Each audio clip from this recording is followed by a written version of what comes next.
Muy buenas tardes. Realmente después de la excelente jornada que hemos tenido durante la mañana, continuamos con esta sesión de e-posters, pero no tengo más que agradecer al comité organizador por la excelencia y realmente lo impecable que ha sido el congreso y las presentaciones que hemos tenido durante este séptimo Latin American Myelodysplastic Syndrome GLAM Symposium y Second Latin American Myelodysplastic Syndrome Foundation Symposium. Hoy, bueno, continuamos con la e-poster sessions, como ya les dije, donde estaremos como moderadores, hematólogos, médicos, miembros del grupo GLAM. Empezaremos con mi persona, no por estar presentando, sino que me toca moderar la primera sesión. Yo trabajo en Ecuador y trabajé en Venezuela. Seguirá la doctora Carmen Cao, que es de Chile, hematóloga de la Clínica Universidad de los Andes, investigadora clínica en el Instituto Nacional de Cáncer, Santiago de Chile. Es uruguaya, residente y chilena por adopción. Continuaremos con Juan Fernando Navarro, de Perú. Es el jefe del Departamento de Hematología del Hospital Rebagliati en Lima, de la Seguridad Social, y seguidamente el doctor Beno Moreno Guzmão, de Brasil, hematólogo en el Hospital de la Beneficencia Portuguesa de Sao Paulo y Oncología Clínica de Brasilia. Unas pequeñas instrucciones para esta sesión que todos tenemos que tener en cuenta, especialmente los presentadores, es que tendrán 4 minutos para poder hacer su presentación. Habrán 3 minutos de preguntas para cada uno, las cuales la audiencia puede hacer a través del chat que tienen activados. El presentador podrá contestar en ese momento o tal vez por escrito posteriormente. Esto permitirá en aras del tiempo que todos podamos realizar las preguntas. Sin más preámbulos y gracias a todos por participar tratando de obtener el mejor provecho para esta sesión y poder resolver nuestras inquietudes en base a casos netamente prácticos que se ponen en los póster. Iniciamos con el doctor Fernando Barroso Duarte, de Brasil, del Departamento de Cirugía y Trasplante de Médula Ósea del Hospital Universitario Walter Cantillo, Fortaleza, Brasil. Adelante, doctor Fernando. Bienvenido. Muito obrigado a todos pela possibilidade de mostrar o nosso trabalho. Nós vamos falar um pouco sobre o enquete que foi feita sobre a influência da COVID-19 nos pacientes com mielodisplasia.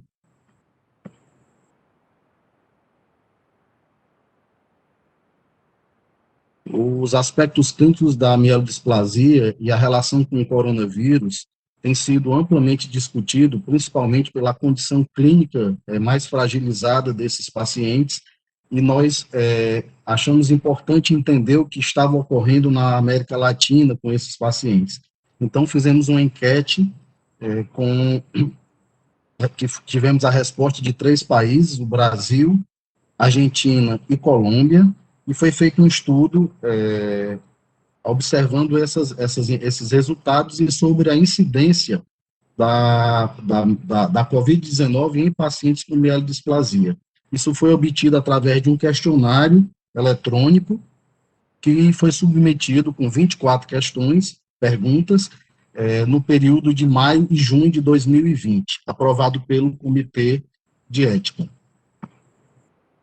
Esse total de 21 centros, nós tivemos somente 10 casos de mielodisplasia com COVID, com a faixa de variação de idade de 65 a 85 anos, com predomínio do sexo masculino, e a classificação da OMS, 2016, tínhamos 3 casos de displasia com múltipla linhagem, 1 caso com displasia de linhagem única, 1 caso de anemia com sideroblasto sem anel, e 1 caso com excesso de blastos, e 4 casos eram não classificáveis.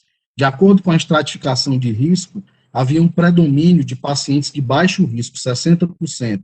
O diagnóstico de Covid-19 foi feito nessa ocasião em 77,7% por RT-PCR e os demais por sorologia IgG e IgM. A contagem de leucócitos, a contagem do hemograma, ela foi realizada e observou-se anemia em 88,9% desses pacientes, com 55% com hemoglobina inferior a 10 gramas por decilitro.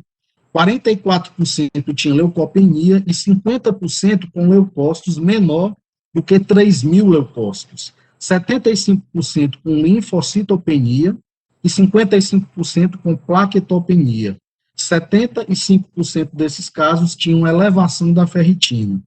A despeito disso tudo, 57% desses pacientes estavam usando eritropoetina, 28% azacitidina, 14% venetoclax e 66,7% eram dependentes de transfusão, ainda que 33% haviam realizado transplante de medula óssea. Era muito importante entender qual a correlação do tratamento e a implicação que a infecção pela Covid-19 desencadeava dentro do contexto do tratamento.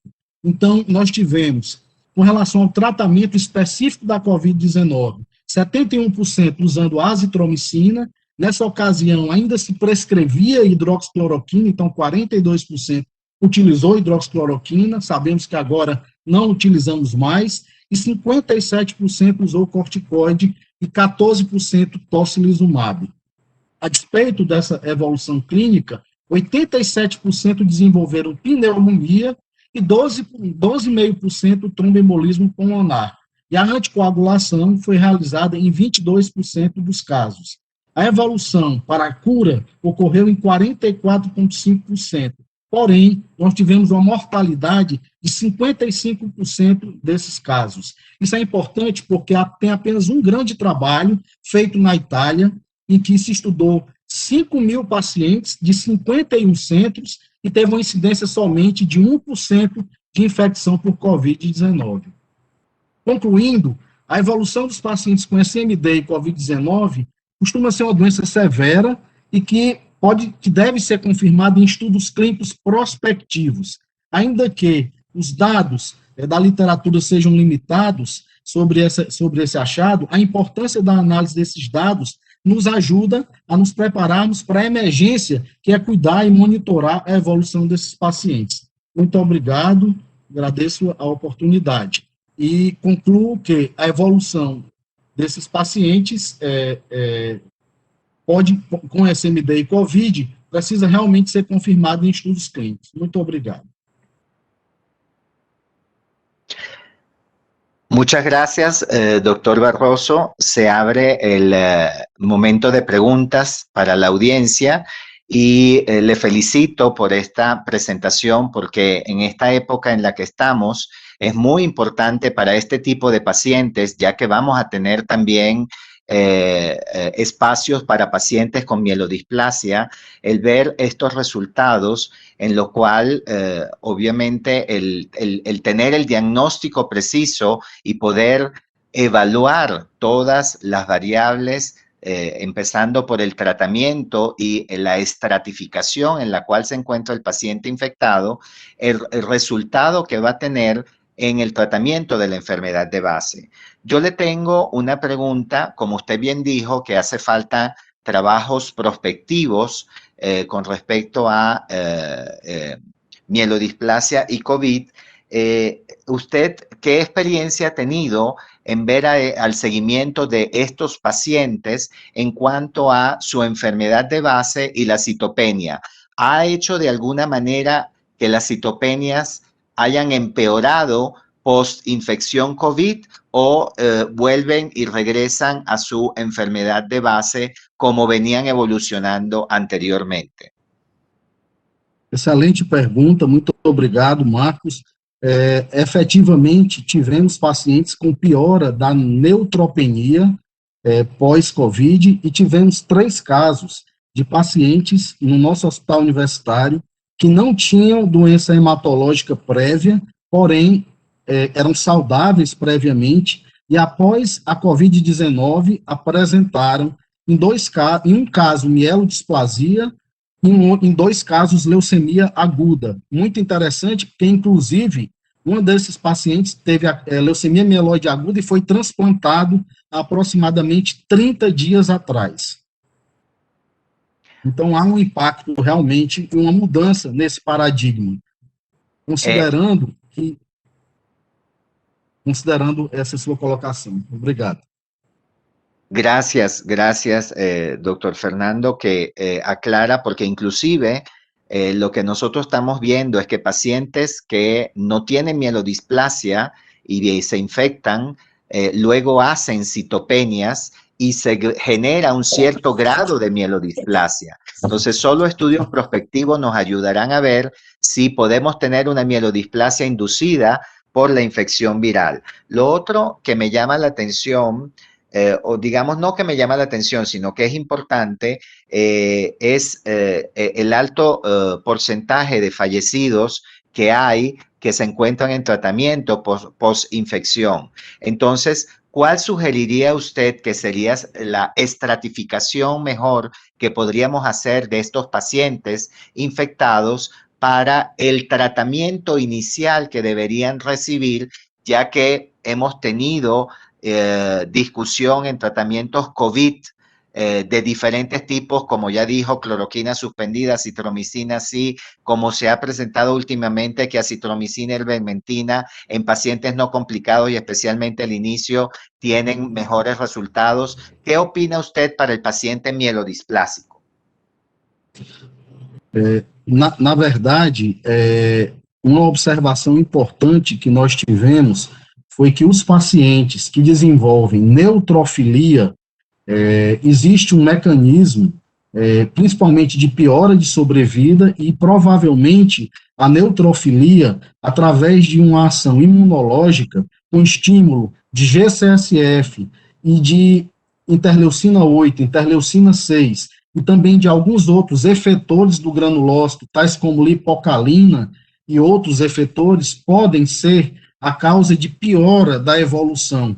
Existe também uma linha de raciocínio onde você tem a ativação do sistema renina-angiotensina, que pode ser, inclusive, a causa de estímulo do surgimento de células imaturas e de piora da evolução.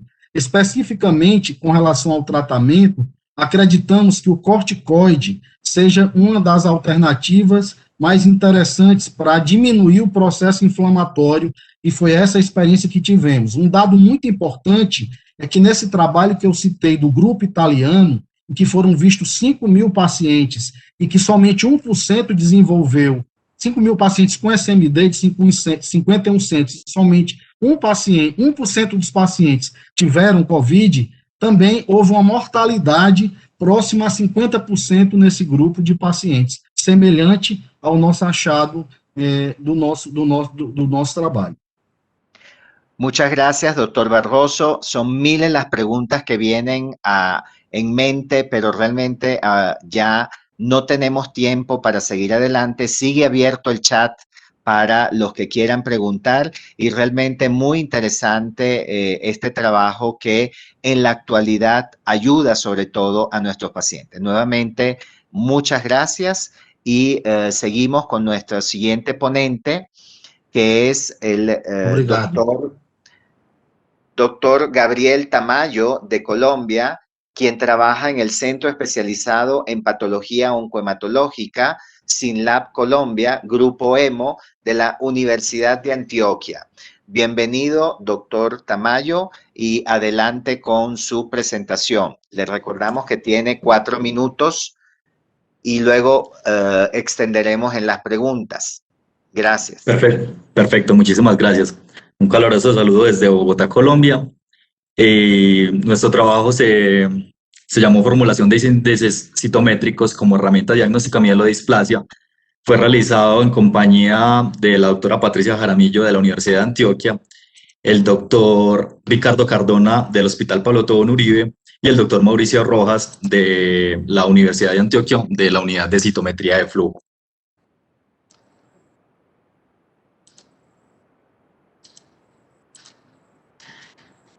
Contarles que la citometría de flujo es muy útil en la caracterización de síndromes mielodisplásicos. Sin embargo, hay que mencionar varios problemas que hemos tenido para la utilización de la citometría en el diagnóstico de síndrome mielodisplásico.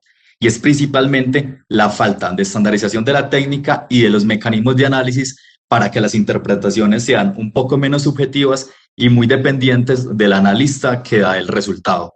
Si bien se han hecho acercamientos, principalmente desde el grupo Euroflow, donde estandarizaron toda la parte técnica, los paneles a utilizar, y dan pautas de cómo interpretar desde el grupo europeo del grupo de integración europeo en mielodisplasia que se hizo en 2014, aún los patrones de citometría de flujo siguen siendo muy subjetivos. ¿Qué se ha hecho para mejorar esto? Algunos grupos de investigación han integrado índices citométricos para llegar al objetivo de ser mucho más objetivos en esta interpretación. ¿Qué es un índice citométrico? Es una fórmula matemática básica que compara la expresión de un marcador en una población control con respecto a una población problema. Ejemplo, para comparar la granularidad o la complejidad de un neutrófilo, podemos compararla contra un linfocito. Y este valor se puede dar en cociente y ese resultado es un índice objetivo de la hipogranularidad de la célula. ¿Qué hicimos nosotros? Analizamos los datos de citometría de flujo de 59 pacientes con síndrome mielodisplásico diagnosticados en el Centro Hematopatológico de SYNLAB y lo comparamos con 10 controles. ¿Qué eran esos controles? Eran pacientes que llegaron en algún momento por una sospecha de alguna mieloptisis. Sin embargo, tomamos la muestra, le hicimos citometría de flujo, aplicamos tubos del M1, M2 y M3 según el grupo Euroflow para el diagnóstico de leucemias mieloides agudas y síndromes mielodisplásicos con un protocolo estándar basados en sus mecanismos de calibración y control y buscamos qué diferencias habían entre algunos índices que construimos. Construimos índices enfocados en precursores CD34 positivos, buscamos índices en neutrófilos, comparando todas las proteínas de estos tubos basados en Euroflow, buscamos diferencias con proteínas testeadas en monocitos y también en eritrocitos. ¿Qué encontramos? Encontramos que hubo diferencias en índices que fueron construidos a través de la complejidad interna de neutrófilos, como expliqué en el ejemplo inicial. También encontramos que la cantidad de monocitos no clásicos era superior en pacientes con síndrome mielodisplásico, así como lo han reportado en algunos grupos, el coeficiente de variación de CD71 y CD36 es más heterogéneo en los eritrocitos, pero también muy similar encontramos que en los neutrófilos los coeficientes de variación del CD11B y de precursores del CD11B en neutrófilos es mucho más amplio. Igual, en coeficientes de variación de CD34, HLA-DR y CD117 en precursores, donde era inferior a los controles de los pacientes. Algunos de estos hallazgos ya han sido utilizados en la práctica clínica. El más utilizado es el índice de Ogata, y este índice, cuando se construye un score a través de los parámetros que utilizan, como es la medida de dispersión lateral o la cantidad de linfoblastos sobre toda la cantidad de precursores o la relación entre la intensidad media de fluorescencia, el CD45, y los linfocitos, han mostrado especificidades de hasta el 93% en pacientes con síndrome mielodisplásico de bajo riesgo con respecto a controles citopénicos. Esto es un ejemplo donde teníamos un índice que era el cociente dentro del número de neutrófilos tempranos, es decir, los promielocitos y el mielocitos, y lo dividíamos sobre el número de metamielocitos.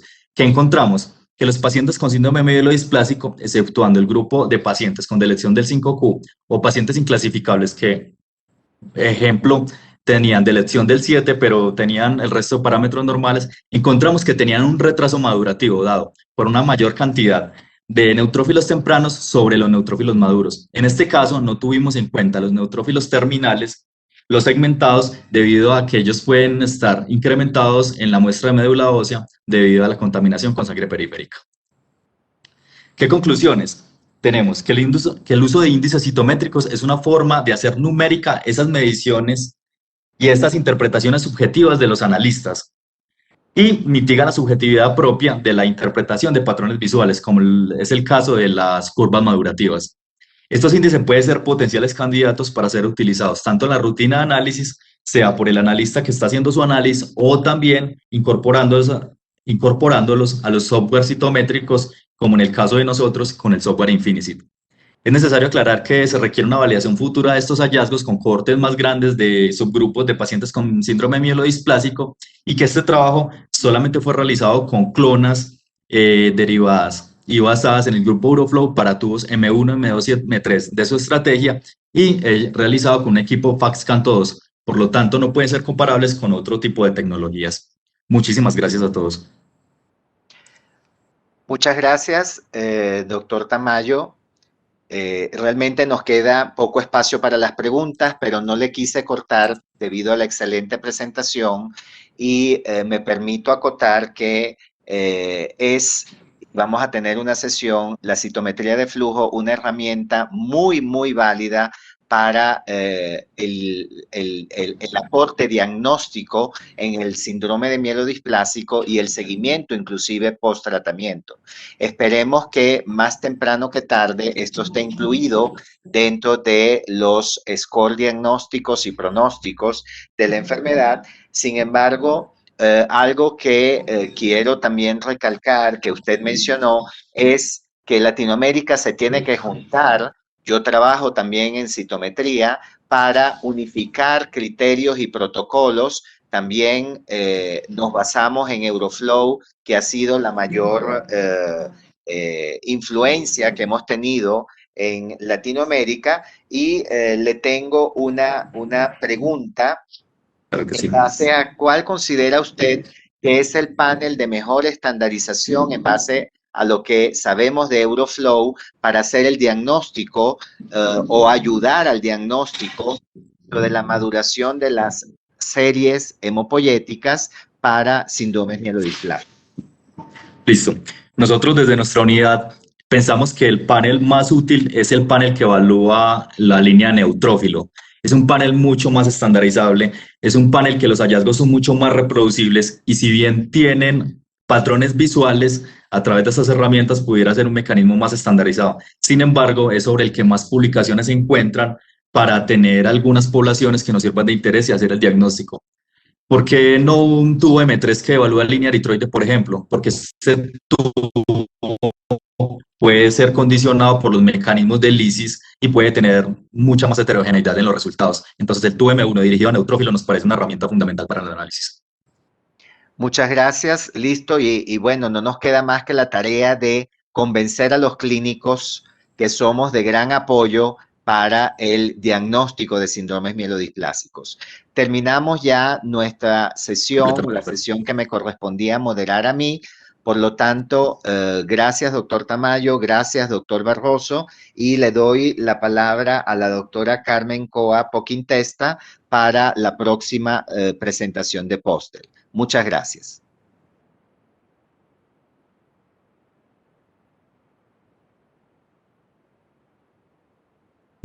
Femenino en esta oportunidad y vamos a partir con la doctora Danay Caballero. Ella es médico del Sanatorio Sagrado Corazón de la Ciudad Autónoma de Buenos Aires, en Argentina, y nos va a hablar de las diferencias en la expresión de inmunofenotipos aberrantes entre leucemias mieloides agudas, primarias y secundarias. Muchas gracias, doctora. Es suya la palabra. Buenas tardes. A continuación estaré presentando el trabajo que realicé en conjunto con el doctor Marcelo Jastragner, titulado Diferencias en la expresión de inmunofenotipos aberrantes entre las leucemias mieloides agudas primarias y secundarias.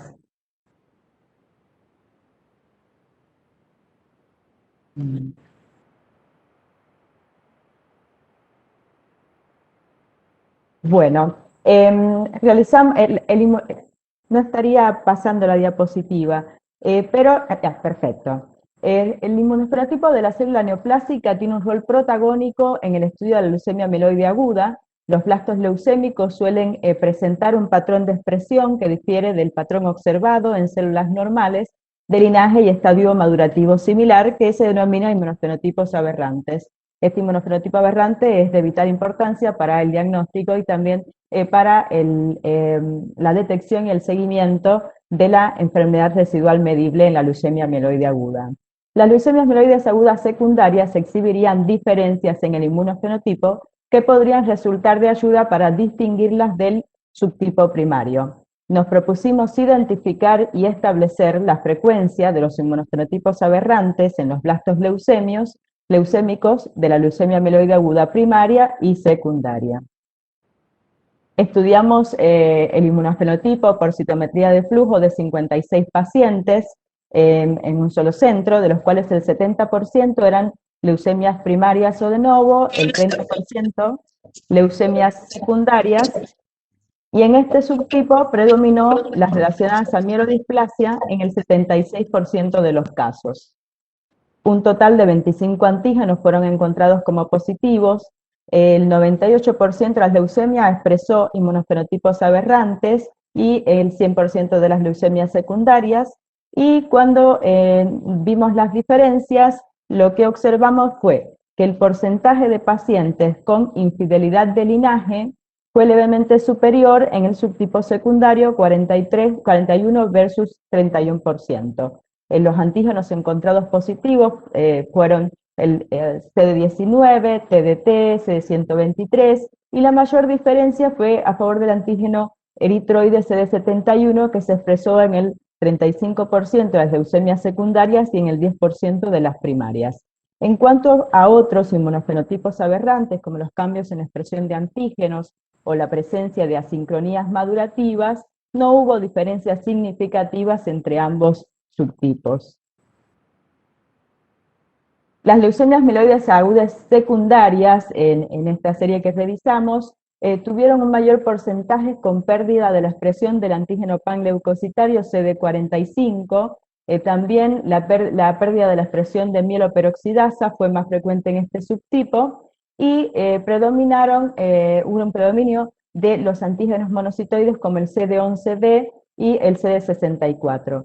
La sincronía madurativa CD117, CD15 positivo fue la sincronía más frecuente en el subtipo secundario, y observamos que en los pacientes que tienen citogenético alterado, que fue el 41% de los pacientes, tenían un porcentaje mayor de pérdida de la expresión de mieloperoxidasa, antígenos monocitoides y la de la sincronía antes mencionada. Cuando analizamos los antígenos de inmadurez, lo que observamos fue que la pérdida de la expresión de algunos de los antígenos fue más frecuente en el subtipo primario, y el 100% de las leucemias secundarias expresó el CD117, mientras que el 90% de las primarias expresó este antígeno. El HLA-DR fue el antígeno de inmadurez que tuvo más pérdida de la expresión, y en un segundo lugar el CD34. Como conclusiones, podemos decir que la leucemia mieloide aguda secundaria, comparada con el subtipo primario, tuvo un mayor porcentaje de infidelidad de linaje en sus blastos leucémicos, de la expresión de antígenos monocitoides y de la pérdida de la expresión de mieloperoxidasa de CD45, y además que el antígeno de inmadurez más frecuentemente positivo en este subtipo fue el CD117. Y bueno, nuestra principal pretensión con las realizaciones de este trabajo es impulsar la realización de estudios que nos permitan indagar si el inmunofenotipo puede ser de ayuda para detectar a los pacientes que puedan venir de una leucemia secundaria cuando debutan con la leucemia mieloide aguda. Muchas gracias. Muchas gracias, doctora, muy interesante. Yo también trabajo en citometría de flujo. Aquí, como me ves, al fondo se ven unos citómetros. Y me encantó tu trabajo porque nos dice, como a varios médicos que estamos siempre haciendo citometría, que esta frecuencia de presentación de infidelidades en las leucemias secundarias es en realidad un hecho concreto. Es lo que vemos habitualmente. Las leucemias de novo son un poquito distintas, son más puras en su expresión. Te quiero preguntar algo, ¿por qué la elección del CD123 y el 7? ¿Es pensando en que podría haberse gatillado algo en células dendríticas o aberrancia de tipo T en las infidelidades de las leucemias secundarias? El CD123 lo analizamos porque encontramos tanto en primarias como secundarias pacientes que lo expresaban, que tenían, por ejemplo, CD123, CD7 positivo, y vimos algunos trabajos que le dan importancia pronóstica a esta combinación de antígenos. Y bueno, es un antígeno, el CD123, que puede estar presente tanto en la leucemia linfoblástica B como en la leucemia mieloide aguda. Y bueno, nos interesaba saber qué expresión tenía en la leucemia secundaria. Fue baja la incidencia en el subtipo secundario en nuestro trabajo, ¿no? Otra pregunta en relación al score CD45, que lo vemos en linfocitos en comparación a linfocitos. Si es que usamos, por ejemplo, el score GATA, es uno de sus parámetros a definir. En ese sentido, ¿ustedes hicieron score GATA o solamente score multiparamétrico? Como yo reviso los estudios de citometría desde la parte clínica, ¿no? Desde la parte hematológica, y fue retrospectivo, no podría especificar si usaron el score GATA o no en el momento que procesaron las muestras. Que para los clínicos es muy importante. ¿Hubo alguna variación en la terapéutica en definir cómo se trataba cuando había una infidelidad de línea mayor en otro sentido, en términos de tratamiento? ¿Hubo algún cambio en la terapéutica? No, cambios en la terapéutica no fueron realizados porque fue todo un análisis retrospectivo. Sí observamos que, por ejemplo, los pacientes que tenían la sincronía madurativa CD117, CD15 positivo, por ahí tenían un menor porcentaje de respuesta a la quimioterapia de inducción, pero son pocos los pacientes como para sacar una conclusión al respecto. Perfecto. Muchas gracias, doctora Caballero. Muy interesante el póster y el trabajo que hicieron con el doctor Jastrebner. Y ahora le voy a dar paso al segundo trabajo, que es de la doctora Manuela Palacio Lavid. Ella está estudiando una maestría en microbiología con énfasis en hematología en la Universidad de Antioquia, en Colombia, y nos va a presentar la caracterización clínica de pacientes con síndrome mielodisplásico en una institución colombiana. Adelante, doctora Palacio. Muy buenas tardes. El día de hoy vengo a presentarles esta caracterización del síndrome. Este trabajo fue realizado por la profesora Patricia Elena Jaramillo, el doctor Kenny Mauricio Gálvez, el doctor Emilio Salazar y Manuela Palacio, quien les habla. Como introducción ya tenemos que los síndromes mielodisplásicos son una serie de trastornos hematopoyéticos que caracterizan o que se caracterizan por citopenias progresivas y dishematopoiesis.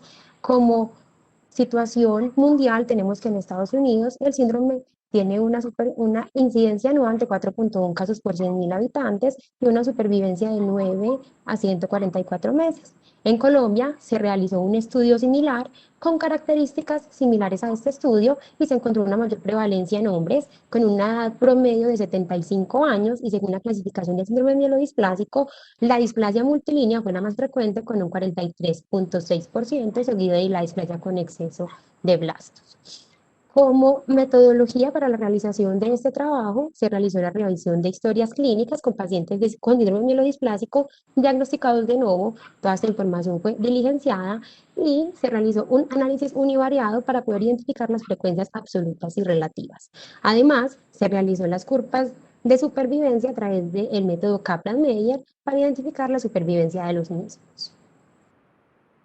Como resultados tenemos que se analizaron 40 pacientes, de los cuales tenían una relación 1 a 1 con respecto al sexo. La de presentación más frecuente fue mayor de 65 años, con un 67.5%, y entre las características clínicas, la anemia fue la citopenia más frecuente, seguido de la trombocitopenia.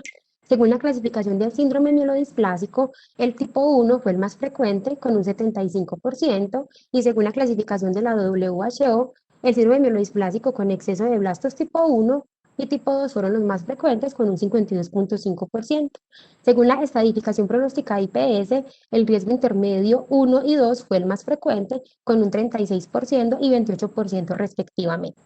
Según las comorbilidades, el 97.5% tenían una comorbilidad y siendo la pulmonar la más frecuente con un 25.6%. El tiempo transcurrido desde el inicio de los síntomas a la fecha del diagnóstico fue muy variable, pues tuvo una mediana de 14 días con un rango intercuartil de 110 días, lo cual indica que esto pudo haber generado unas tardanzas en los diagnósticos y la oportunidad de los mismos, llegando al diagnóstico en fases más avanzadas de la enfermedad. Adicional a eso, tenemos la supervivencia global, de la cual el 60% de los pacientes fallecieron, 12 de ellos, es decir, el 30%, murieron por mielodisplasia en un periodo inferior a 20.5 meses. Como conclusiones tenemos que es de vital importancia realizar estudios con una mayor población que permitan hallazgos más relevantes y de impacto del síndrome mielodisplásico en la población colombiana y que puedan ser traducidos en un entorno latinoamericano y conforme a estos tomar decisiones sobre cómo es el contexto de la enfermedad y cómo se puede comportar en estos pacientes. Muchísimas gracias. Muy bien, muchas gracias, Manuela, excelente trabajo, y quiero destacar algo bien particular con respecto a él, y los felicito por el tema de los registros. Registrar es muy importante. Adolecemos en muchos países del tema de los registros, porque no hay tiempo, porque no hay personal adecuado y porque de repente en el diario vivir la vorágine no nos permite detenernos. Entonces, me gustó que tú, bueno, como estudiante de microbiología y con mención a hematología, hayas dedicado este tiempo. Es muy bueno, y les paso este aviso, que las instituciones tengan registros. En un futuro tendremos nuestros propios registros en todo ámbito como GLAM, así lo esperamos, y te felicito. Sí quiero destacar que tal vez el riesgo intermedio sea el síndrome mielodisplásico más frecuente, ¿verdad? Obviamente la mortalidad, tú la explicaste muy bien, es lo que vemos en otros países, y también veo que la razón género fue 1 a 1, que siempre nos quedamos un poco con la idea de que esto es más predominante tal vez en varones, por lo menos en Chile. Entonces, vemos que estamos alineados. Me parece excelente tu trabajo y te quiero felicitar por eso. Y continúa registrando las cosas. Por el momento no tengo más preguntas, así que vamos a continuar. Muchas felicitaciones. Gracias. Bien, el próximo póster y trabajo lo va a presentar la doctora Adriana Puente. Ella es ecuatoriana, vive en Buenos Aires y trabaja en el Hospital Español de Buenos Aires, y va a presentar el tema leucemia mielomonocítica crónica asociada a mastocitosis sistémica, el reporte de un caso clínico. Adelante, doctora Puente.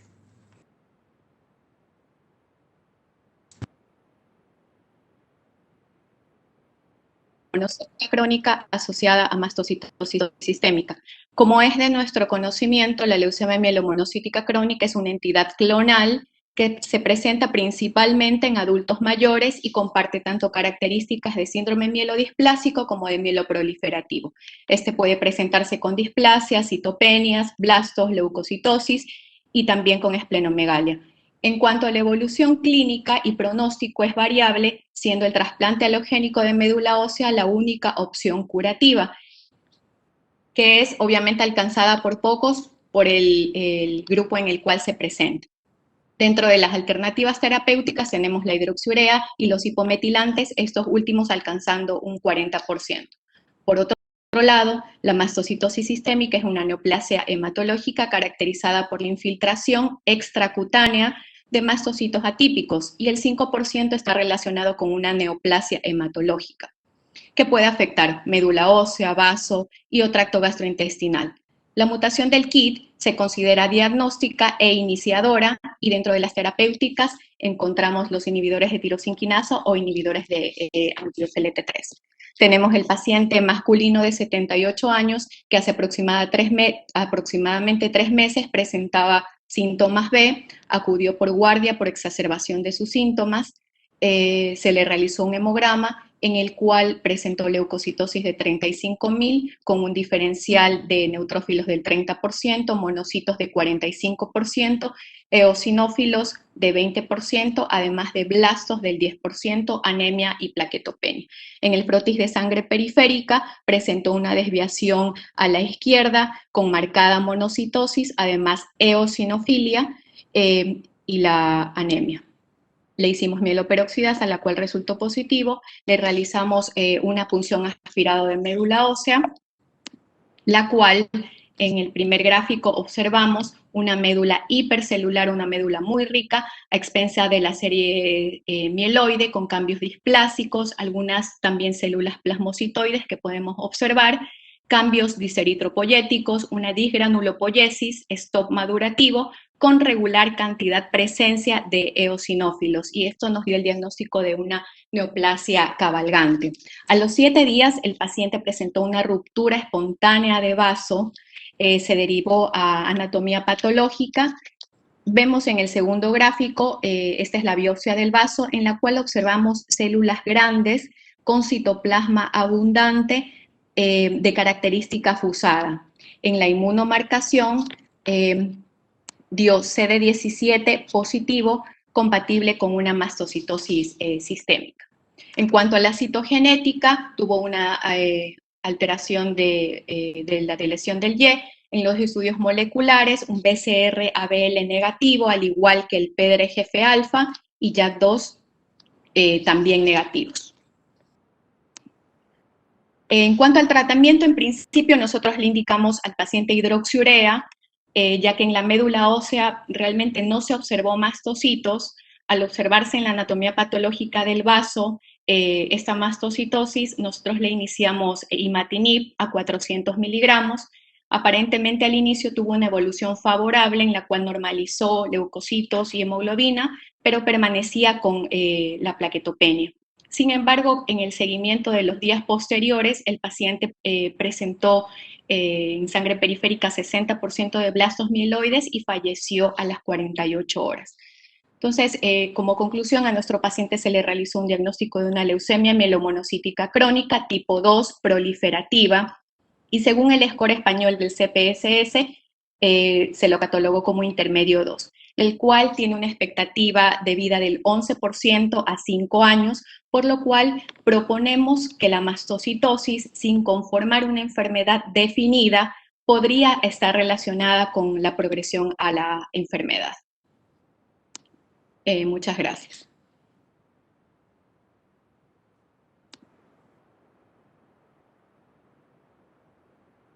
¿No se escucha? Pero cuando ya se hace sistémica, obviamente empieza a cambiar el cuadro clínico. Nos ha tocado ver con cierta infrecuencia, porque no es esta asociación de leucemia mielomonocítica crónica con mastocitosis no es frecuente, o de mastocitosis con otras entidades hematológicas. Nos ha tocado ver pacientes que empiezan a evolucionar con blastos. Obviamente podemos ver eosinófilos, tipo blastos, mieloblastos clásicos, y también mastocitos que son aberrantes. No es lo más frecuente. Mi pregunta dirigida a esta presentación es si ustedes piensan que de inicio esta transformación de mastocitos a una mielodisplasia fue primero, o la mielodisplasia arrastró a la serie mastocítica a presentarse en este cuadro inmunológicamente severo. Claro, o sea, siempre fue la discusión en este caso, a ver qué fue primero. Nosotros nos orientamos más en que fue primero la leucemia mielomonocítica crónica, a pesar de que no presentaba en inicio ningún cuadro clínico relacionado con la mastocitosis. Entonces, llegamos como conclusión que fue primero la LMMC, y posteriormente, con esa evolución agresiva que tuvo, bueno, pero por ahí queda igual la duda, en realidad. Claro, porque hay una entidad de la mastocitosis sistémica que obviamente es la avanzada, y que es probablemente la que en definitiva produjo esta eclosión con aumento de los eosinófilos también, porque acá hay fenómenos alérgicos involucrados. Entonces, ¿le hicieron algún estudio de triptasa sérica a este paciente? Sí, el momento en que nosotros recibimos la anatomía patológica del vaso, la derivamos, pero ya no se alcanzó a hacer al paciente porque falleció. Bueno, ustedes saben que la triptasa sérica es un marcador justamente para cuando la mastocitosis nos deja tranquilos. Es un marcador muy bueno, muy simple de hacer y que nos permite ir evaluando si hay que hacer, digamos, procedimientos más cruentos con el paciente.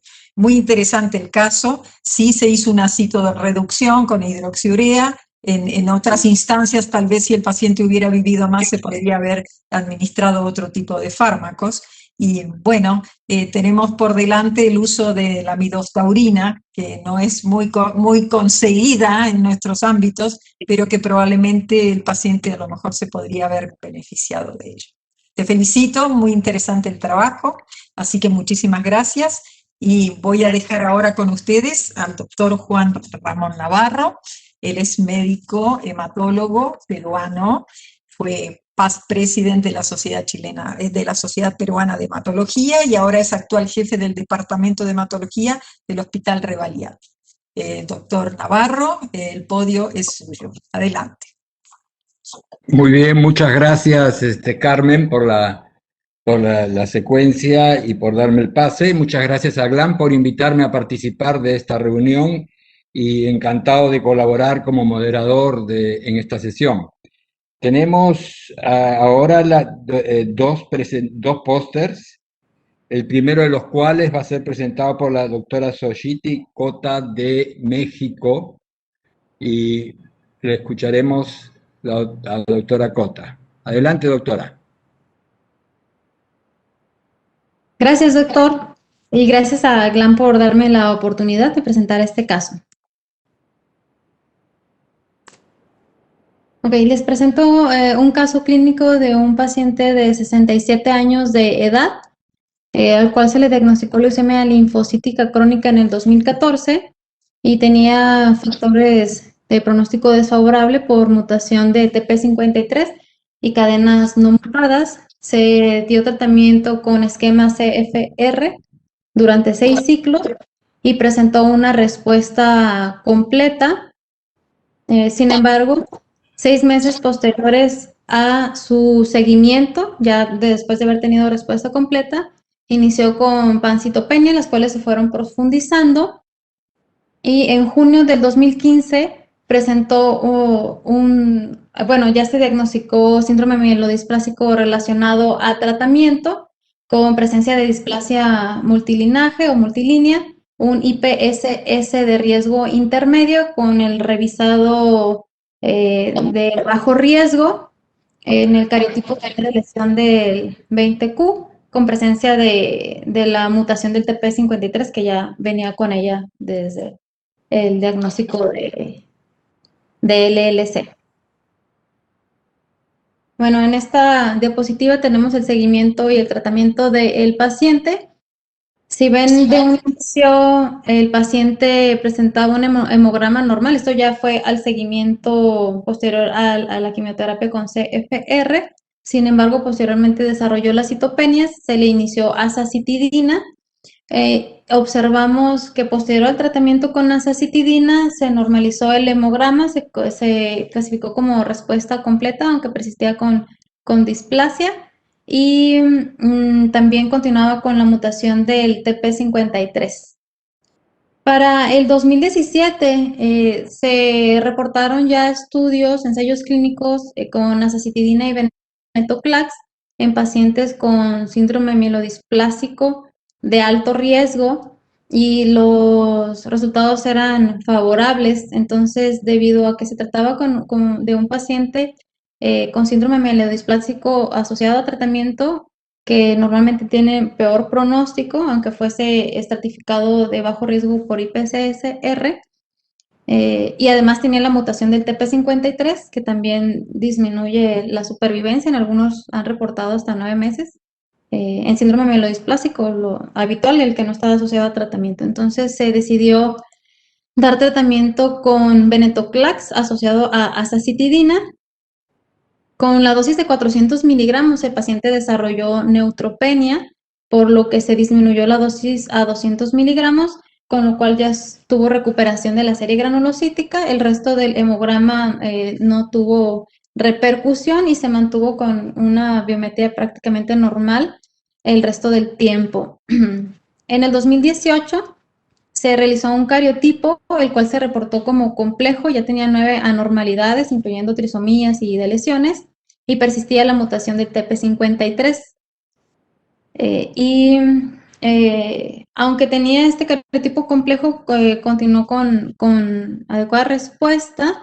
siendo hasta agosto del 2020 que el paciente ya empieza con complicaciones. Desarrolló nuevamente citopenias, pero ahora ya muy profundas, con neutropenia grave, trombocitopenia grave, tuvo complicaciones infecciosas e incluso un EBC hemorrágico, y falleció finalmente en diciembre del 2020.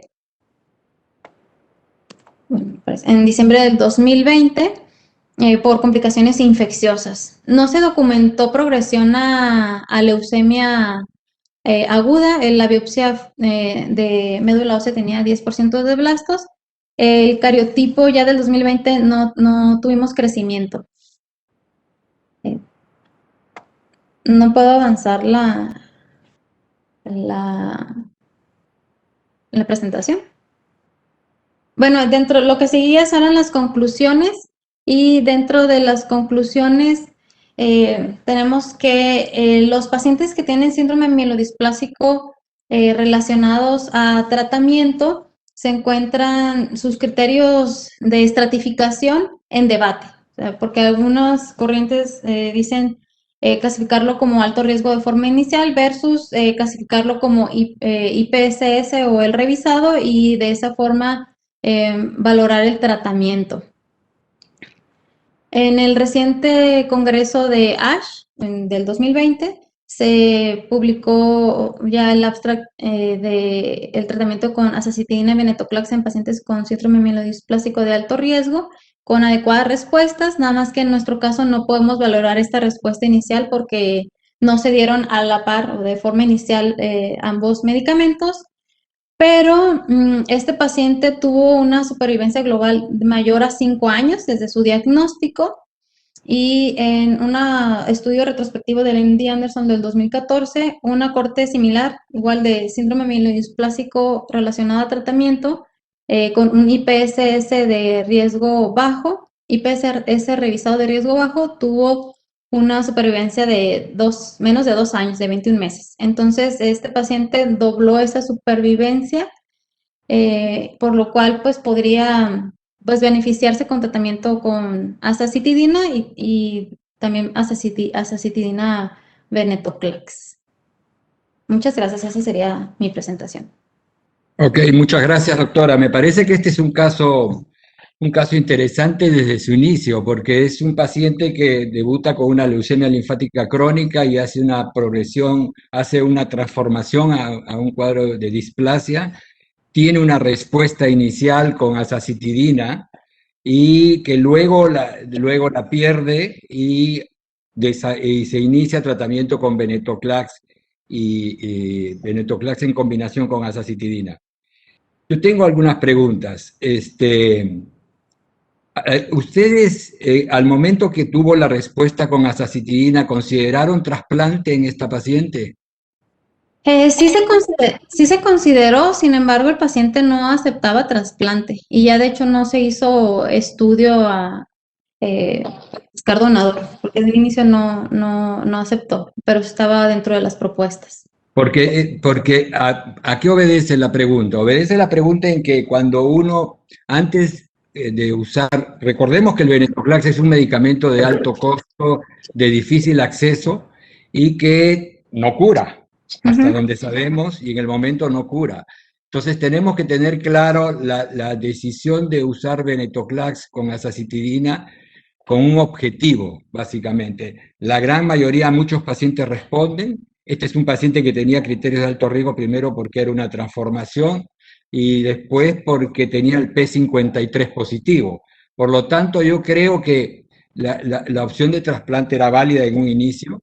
Y, bueno, lamentablemente no lo quiso el paciente, pero yo creo que tenemos que tener claro, ¿no? ¿Qué factores deberían inducirnos a usar venetoclax con azacitidina? Probablemente la edad, las comorbilidades, el estado funcional del paciente, y considerar, creo yo, si el paciente va a ir a un alotrasplante, porque la media de sobrevida está alrededor de la media de la respuesta es 12 meses, por lo menos lo que hacemos en el momento. Creo que es una buena opción. usar venetoclax con azacitidina en este grupo de pacientes como terapias puentes es una excelente posibilidad. Probablemente esto lo vamos a discutir con el doctor Barroso en la siguiente sesión, en la siguiente póster, pero definitivamente me parece que es un caso muy interesante por las características propias e individuales. Yo la felicito porque han hecho una revisión. El uso de venetoclax con azacitidina es una opción válida.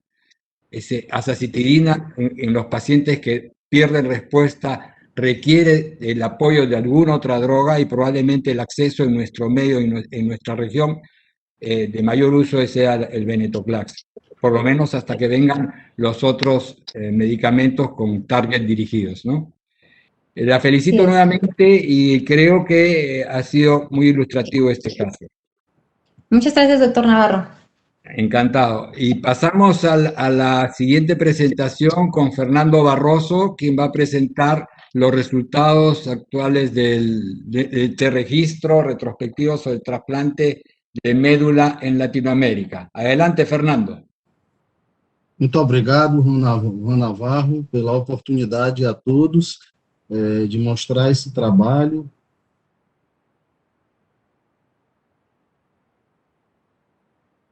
Transplante de medula óssea é o único procedimento efetivamente curativo para a síndrome mielodisplásica. Porém, vários fatores podem interferir nessa resposta.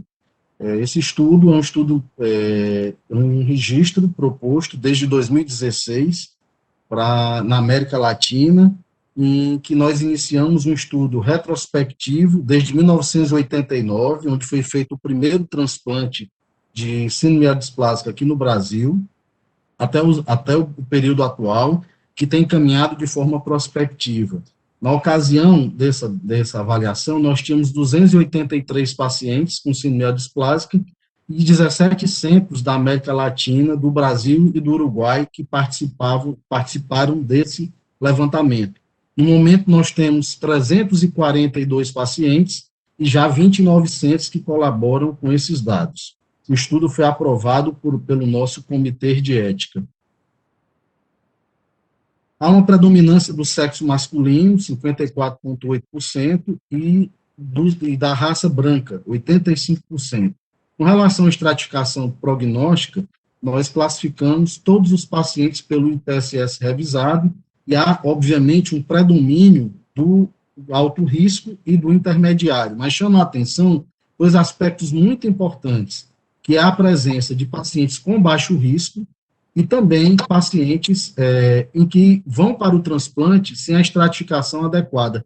38% desses pacientes foram para o transplante sem serem estratificados adequadamente, na sua grande maioria pela ausência de citogenética de cariótipo. O condicionamento mieloablativo predominou, embora tenha havido, nos últimos anos, um crescimento expressivo do condicionamento de intensidade reduzida, possibilitando um número maior de pacientes acima de 60 anos realizar o transplante.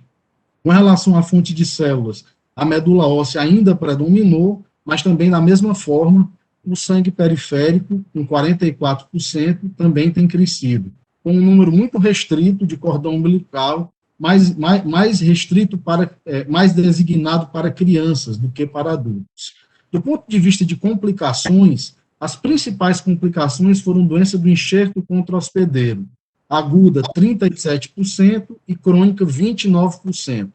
Com relação à sobrevida global e à doença do enxerto, existe um dado muito interessante desse estudo, que inclusive foi publicado na Biology of Bone Marrow Transplantation no ano passado, pelo nosso grupo, e que nós analisamos os pacientes tratados e não tratados, e qual o impacto que isso teve no transplante, tratados ou não tratados antes do transplante.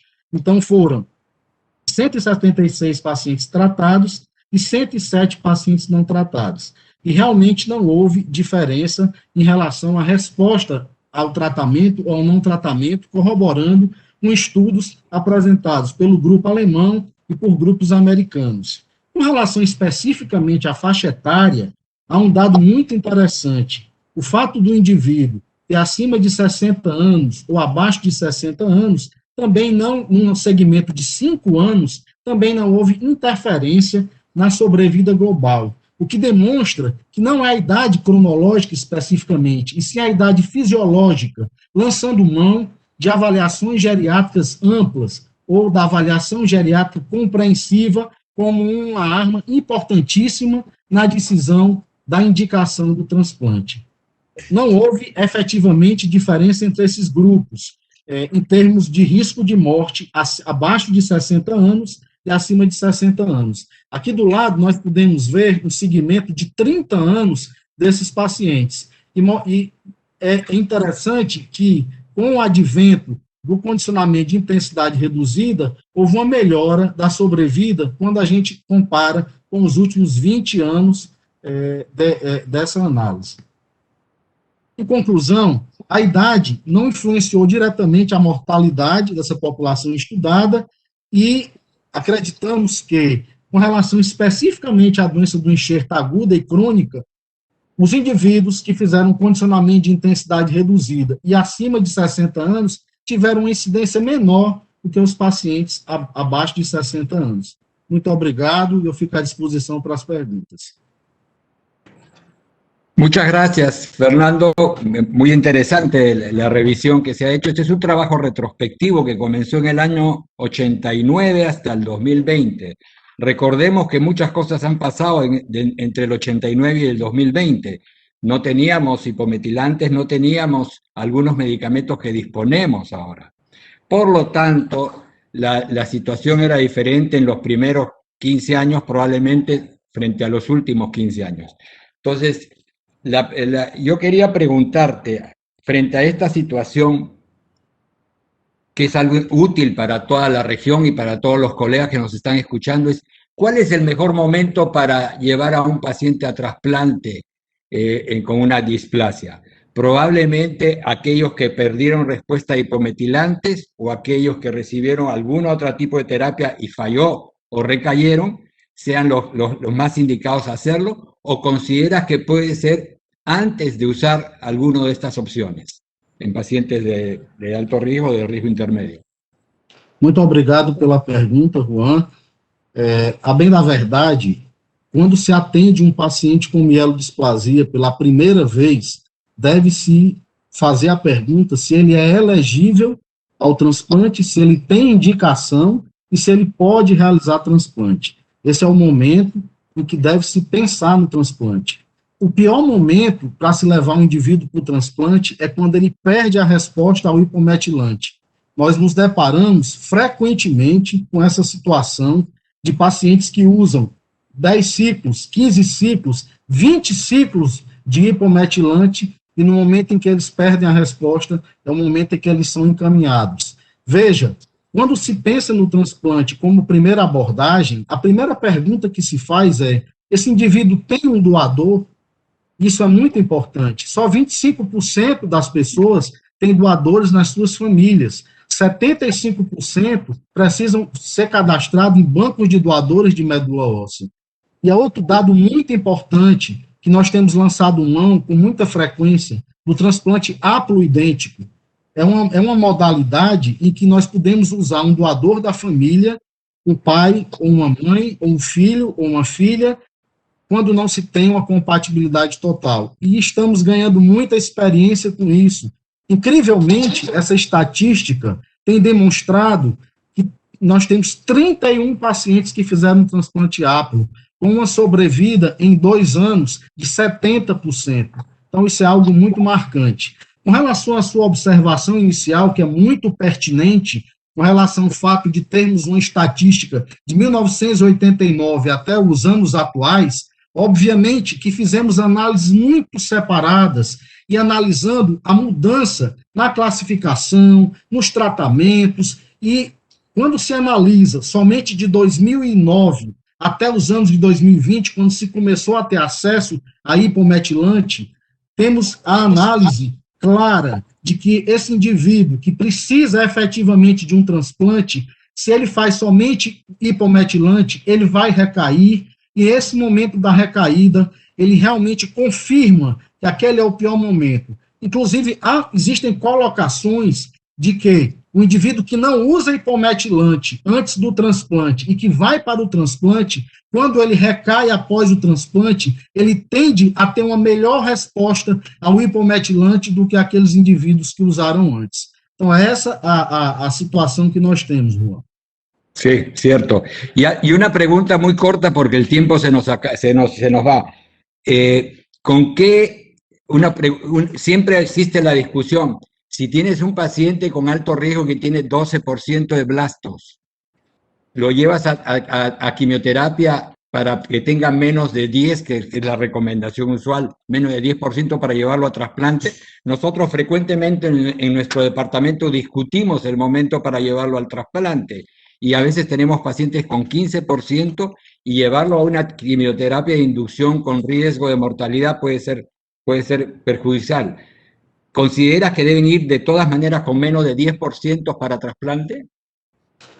Excelente pergunta. Hoje, o que nós temos bem claro é que não justifica você retardar o transplante em função da contagem de blastos, porque esse indivíduo vai ficar politransfundido e vai ter a maior chance de infecções por bactérias multiresistentes. A bem da verdade, está bem claro, o grupo do Reino Unido publicou agora recentemente, apresentou no ESH e no EBMT, que se esse indivíduo muda a sua estratificação de risco antes do transplante, isso não interfere com o seu resultado pós-transplante. Então, a bem da verdade, se tens o doador, não há necessidade de se tentar o que se antigamente chamava debulk.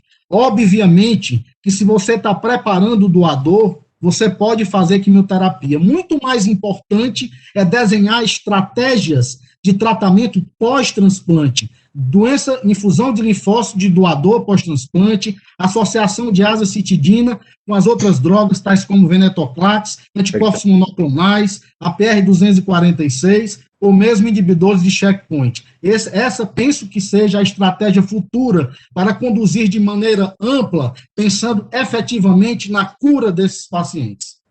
Perfecto. Muchas gracias, Fernando. Muy interesante la presentación. Muy válido para la región. Muy oportuno hablar de que muchos de estos pacientes tienen que tener, la edad no solamente el único factor que lo limita para llevarlo al trasplante. Y quiero dar pase a mi querido amigo doctor Breno Guzmán a la siguiente sesión de pósters. Muchas gracias, Juan, por la invitación aquí, por el pase, ¿no? La presentación. Gracias a los organizadores. Vamos a tener 3 presentaciones, 3 pósters distintos y vamos a empezar con el doctor Sergio Schutz. Él tendrá que decir cómo se llama completamente su apellido, Sergio Araujo para los hispanohablantes y Sergio Araújo para nosotros los brasileños.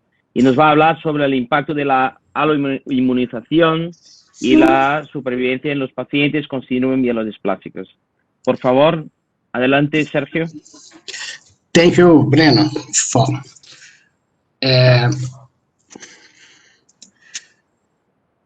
Very glad to be here today to present this poster, the impact of aluminization and the survival patients of patients with MDS. Let's start this presentation, make a fast brief about this poster. In 2006, Casola from Pavia group in Italy showed that the transfusion had negative impact on survival patients of MDS, regardless of IPSS.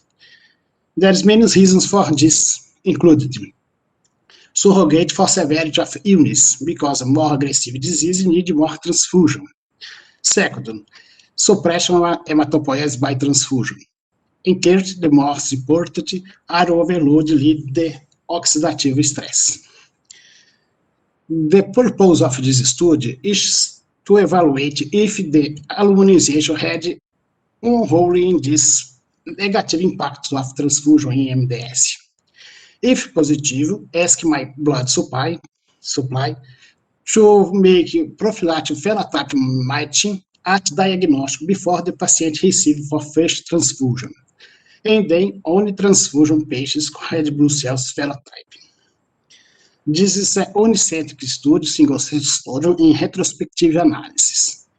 All patients included in database for patients with myelodysplasia in this hospital until 2017 was analyzing, totalizing 251 patients. And then each transfusion made for those patients has been tracked one by one, looking for antibodies, totalizing 50,229 transfusions analyzed.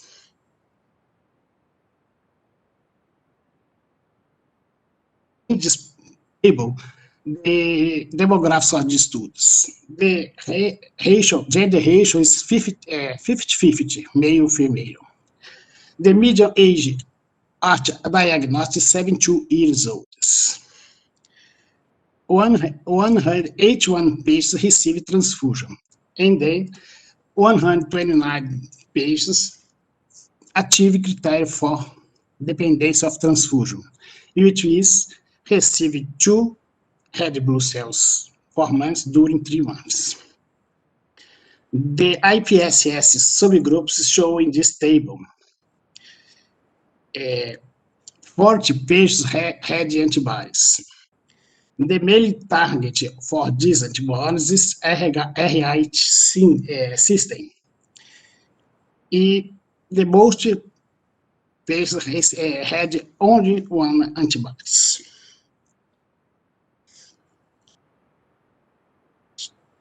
In this table, the survival curves is very difficult to see, but in this study, the alloimmunization have any impact on survival patients with MDS, even low risk. In this group, low risk, the impact of transfusion is more significant. I finish here. I wait for transfusion. If you can ask me expansion for no problem.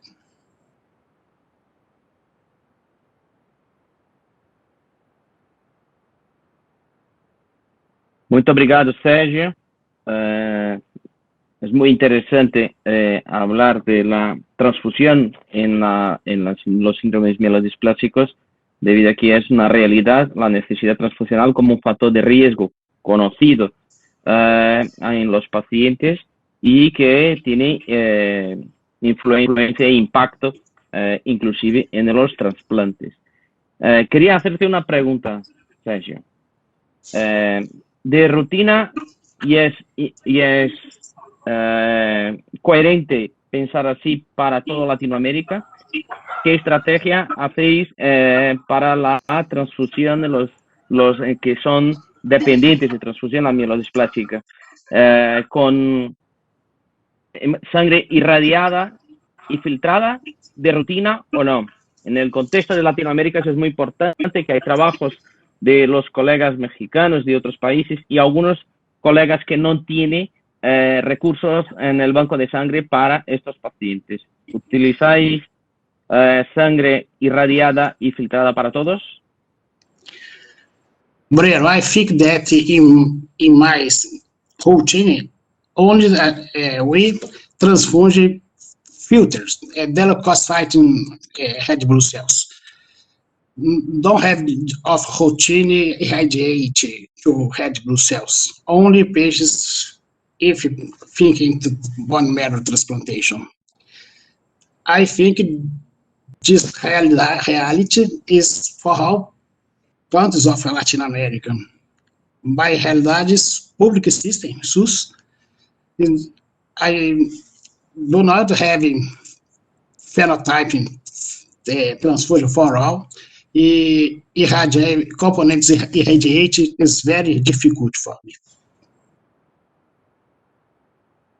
Exactamente. Es una dificultad que tenemos en todos los países de Latinoamérica, la sangre filtrada y irradiada para los hemoderivados, para los pacientes con síndrome mielodisplásicas, pero saben su importancia en el trasplante. Breno, muchas gracias, Sergio. Un minuto, Breno. In my service, 100% de transfusion by filter.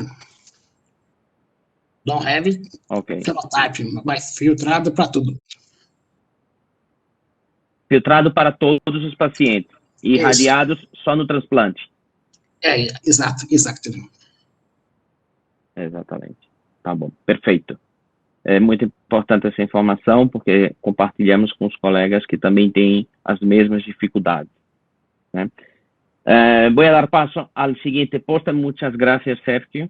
Voy a dar paso al siguiente, la siguiente presentación, que es de la doctora Carol Adriana, que nos va a presentar la estratificación de riesgo y evolución clínica de una cohorte de pacientes añosos con diagnóstico de síndromes mielodisplásicos no candidatos a trasplante. La experiencia de su institución del Hospital Español en Argentina. Adelante. Buenas tardes. Bien, empecemos entonces. Bueno, nuestros objetivos principales fueron describir las características clínicas e identificar factores de mal pronóstico en pacientes de edad avanzada. Nosotros realizamos un estudio retrospectivo descriptivo que incluyó 128 pacientes en un periodo comprendido entre el 2009 y 2018. Los datos fueron recolectados de las historias clínicas de nuestra institución.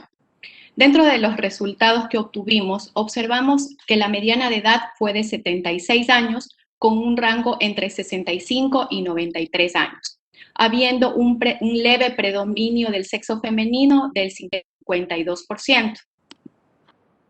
Perdón. La mediana de seguimiento fue de 36 meses con un rango de seguimiento entre 5 y 200 meses. En este gráfico, nosotros observamos que el 100% de nuestros pacientes presentaron algún tipo de citopenia, siendo la anemia la que se presentó en mayor proporción, con un 43.9%, seguido de una bicitopenia del 33.3% y tricitopenia del 28%. Del mismo modo, se realizó estudio citogenético a todos nuestros pacientes, encontrándose un cariotipo normal en aproximadamente el 70% de la población, en cuanto a las alteraciones citogenéticas no balanceadas en menos del 20% y un cariotipo complejo en menos del 15%. Se estratificó también según los grupos de riesgo, utilizando la escala del IPSS revisado, presentándose en riesgo muy bajo un 13%, en riesgo bajo 33.4%, riesgo intermedio de 32.6% y el riesgo alto y muy alto, similares porcentajes de 10.5%.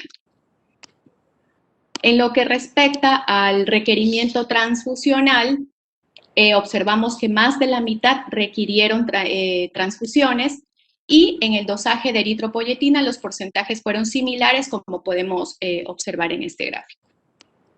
Y como dato importante, casi un tercio de los pacientes progresaron a leucemia. La tasa de mortalidad global fue del 68% y específica de síndrome mielodisplásico de un 54.76%. En este gráfico podemos observar que la sobrevida por grupos de riesgo según la escala del IPSS revisado, calculada a 12 meses, fue en el bajo riesgo 100% y a medida que va aumentando el riesgo decrece la sobrevida hasta llegar a un 7% en pacientes que tienen un riesgo muy alto. Cabe destacar que hubieron pacientes que se siguieron por aproximadamente 200 meses. En el análisis multivariado, en el análisis unimultivariado, en el univariado se puede ver que los pacientes que presentan algunas de estas características, es decir, riesgo intermedio, alto riesgo, muy alto riesgo, alteraciones citogenéticas no balanceadas, cariotipo complejo, dosaje de eritropoyetina mayor de 500 y evolución a leucemia representan un mal pronóstico. Sin embargo, en el análisis multivariado, solo se comparten los de muy alto riesgo y la evolución a leucemia como factores de mal pronóstico. Como conclusión, podemos decir que nuestros resultados fueron similares a los validados por la literatura, excepto por un leve predominio de la población femenina y un mayor de estudios citogenéticos que fueron normales. Destacamos como factores de mal pronóstico al grupo de muy alto riesgo y progresión a leucemia con una P significativa. Muchas gracias.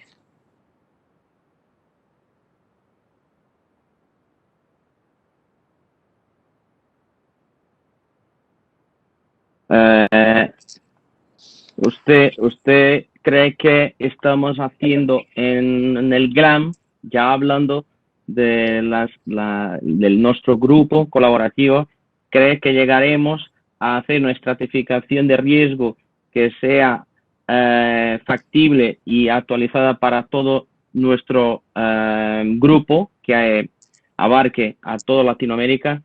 ¿Cómo lo ve usted?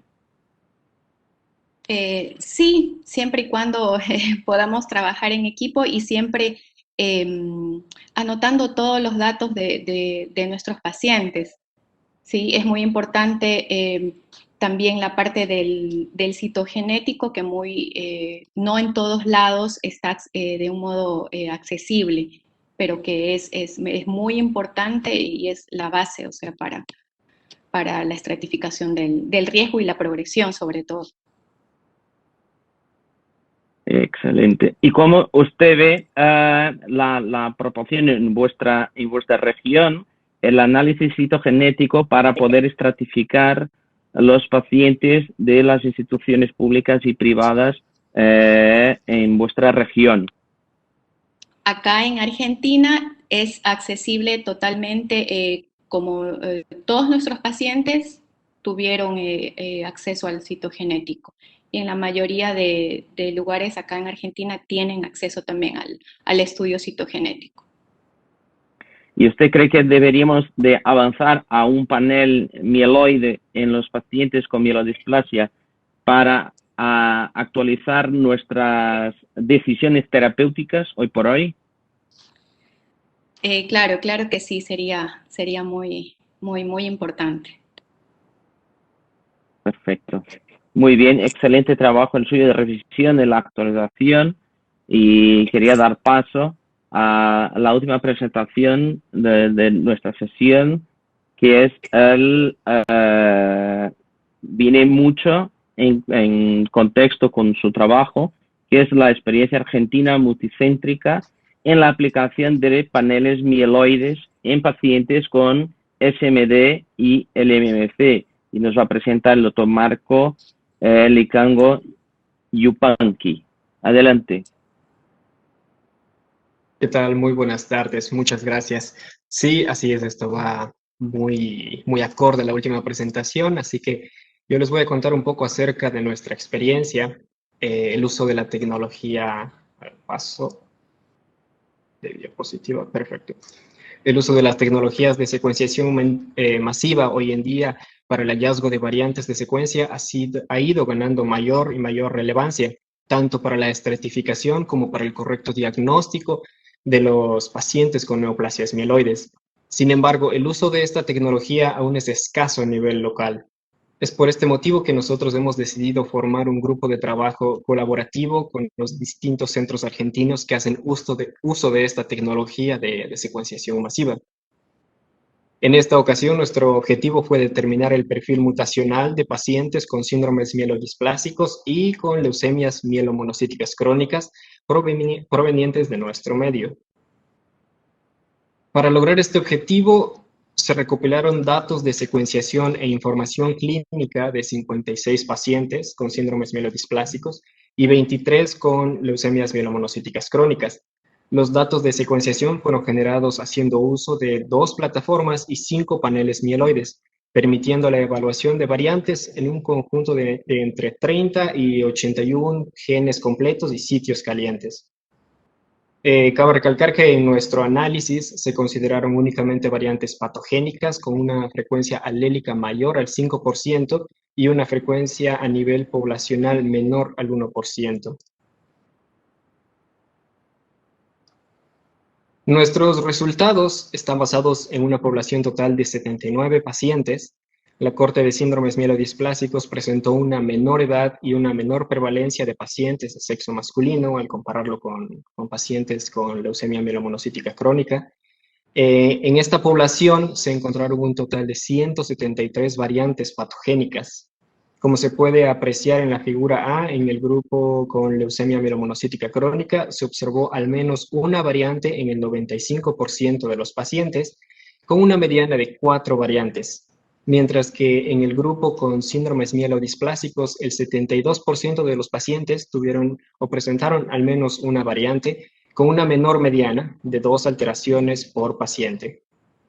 Ahora, en ambas neoplasias, el gen más alterado fue TET2. En el caso de leucemias mielomonocíticas crónicas, el segundo gen más afectado fue SRSF2 y DNMT3A en el caso de los pacientes con síndromes mielodisplásicos. En la figura B se observa la comparación de las frecuencias alélicas de las variantes encontradas y se pudo determinar que la frecuencia alélica de las variantes tuvo una mediana de 0.47 en leucemias mielomonocíticas crónicas, mientras que la mediana del BAF en el grupo de pacientes con síndromes mielodisplásicos fue de 0.35. Por otro lado, en el apartado C se muestran diagramas de concurrencia de variantes para ambas neoplasias. Nuestros datos nos permitieron identificar que las concurrencias más frecuentes en leucemias mielomonocíticas crónicas fueron entre los genes CBL, SRSF2 y el par de ASXL1 e IDH2. Mientras que para los síndromes mielodisplásicos, las concurrencias más frecuentes fueron TET2 con SF3B1. Finalmente, en la figura D, permite apreciar que las variantes en los genes CBL, TET2 y SRSF2 se encuentran asociadas al grupo de pacientes con leucemias mielomonocíticas crónicas. En resumen, dentro de las 173 variantes encontradas en este estudio, TET2 fue el gen más mutado, más afectado en ambas neoplasias. Además, los análisis comparativos mostraron un enriquecimiento de variantes en los genes CBL, TET2 y SRSF2 en el grupo con LMMC, mientras que en los síndromes mielodisplásicos, las variantes en DNMT3A y RUNX1 estuvieron acompañadas por una mayor cantidad de alteraciones. En conclusión, nuestro primer análisis multiinstitucional nos permitió identificar satisfactoriamente variantes patogénicas en el 80% de los pacientes estudiados con un perfil mutacional que concuerda con los extensos datos encontrados en la literatura. Por último, nuestra población muestra que el grupo con leucemia mielomonocítica crónica exhibe un mayor número de variantes patogénicas y una mayor frecuencia alélica, un mayor BAF, al compararlo con síndromes mielodisplásicos. No me queda nada más que agradecer a todos los involucrados en este proyecto y de parte del grupo queremos extender la invitación a todas las instituciones interesadas a participar de esta gran iniciativa colaborativa. Muchísimas gracias. Excelente presentación, doctor Marco. Le felicito. Es realmente un auténtico desafío a hacer todo el estudio molecular en Latinoamérica. Realmente es muy importante y quería hacerle un par de preguntas. ¿Ustedes han podido relacionar las alteraciones encontradas con supervivencia de los pacientes? Por el momento se han tratado de relacionar distintas características exactamente a la sobrevida, lo cual es algo muy importante en este aspecto de las mutaciones. También se evaluaron, sin embargo, todavía no podemos llegar a conclusiones definitivas debido al pequeño número que tenemos, al pequeño número de pacientes que tenemos. Pero tenemos por ahí algo que nos puede guiar. Sí, pero necesitamos un mayor N para poder tener un mejor poder estadístico y poder definir eso con claridad. Y si fuera usted proponer un panel que fuera para utilizar en la vida real, ¿no? Fuera de investigación, como un árbol de decisión terapéutica, un panel de cuántos genes usted cree que sería necesario dada la frecuencia y el impacto en la enfermedad, impacto prognóstico de la enfermedad? Porque Sí, tenemos hoy sí. en día disponible paneles gigantescos, ¿no? Gigantes y otros pequeños. ¿Usted cree que cuánto sería más o menos el panel que sería útil para tener realmente, para estratificar riesgo y que sea utilizable en la rutina de nuestros pacientes? Sí, claro que sí. Es una muy buena pregunta porque justo hoy en la mañana el doctor Bellar hablaba de una cantidad mínima de genes a evaluar en los pacientes y se menciona, y es algo claro que nosotros también vemos, nosotros analizamos hasta un máximo de 81 pacientes y aquí de 81 genes, perdón, en los paneles, y aquí vemos en el resumen que los genes afectados llegan a ser 30, 25, un máximo de 30, y son los genes que ya conocemos y que están ampliamente descritos, TEP2, DNMetil3A, reguladores epigenéticos, factores de transcripción, RUNX1, obviamente TP53, y en el caso de estas neoplasias es indispensable también contar con los genes de los factores de splicing, SF3B1, SRCP2, UA2F1. Entonces, un panel entre 25, 30 genes sería muy adecuado para poder realizar una distinción entre los pacientes con un valor clínico, por supuesto. Claro, eso es muy importante, excelente, que eso es muy importante para intentar desarrollar un panel que sea útil, pero que también no sea tan costoso para poder claro. llevar a nuestros pacientes. Exactamente. Así es. Muy bien, te felicito por el trabajo. Es un tema. No, muchas gracias a ustedes, muchas Exacto. gracias al GLAM por esta oportunidad y por favor a seguir colaborando. Exactamente, muchas gracias. Vamos a finalizar la sesión de póster, pero quiero dar paso a la doctora Carmen Cao Chile, nuestra compañera del GLAM, que nos va a finalizar la sesión de póster de hoy.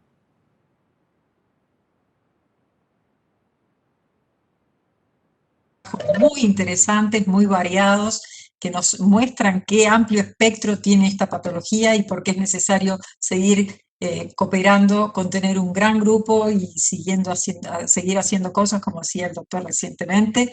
Y bueno, y vamos que se puede, como se dice vulgarmente. Ahora quiero invitarlos, antes de que nos pongan un survey, nos van a poner automáticamente un survey en pantalla, pero antes de eso no me quiero despedir, primero sin agradecer a todas las personas que han colaborado en este día maravilloso. Ha sido una jornada excelente, muy provechosa, muy internacional, y estamos muy felices por eso, como organizadores todos.